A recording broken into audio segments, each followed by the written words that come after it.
Welcome to the Rim Break Rodeo. We hope this video helps.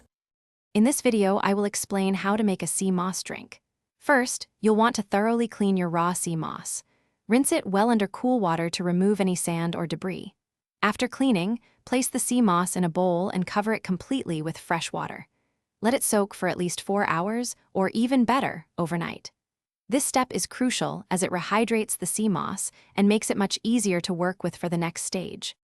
Once your sea moss is fully rehydrated, drain the soaking water and give it another quick rinse.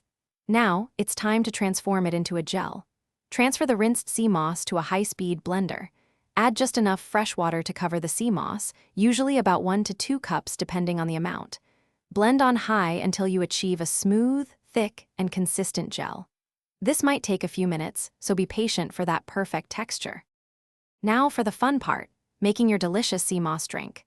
Take 1 to 2 tablespoons of your freshly made sea moss gel. You can add this directly to your favorite fruit juice, a morning smoothie, or even a creamy plant-based milk. For the best results, blend all the ingredients together until everything is completely smooth and well combined. This ensures the gel is fully integrated, giving you a consistent and enjoyable texture in every sip.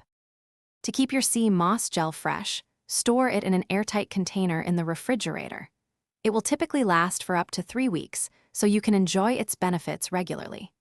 Incorporating this nutritious drink into your daily routine is a fantastic way to support your overall wellness. Remember to stay hydrated throughout the day, and for a great way to do that, check out the O-Ala water bottle link and other deals in the description below. Enjoy your homemade sea moss drink. Thanks for watching. Consider subscribing if we helped you.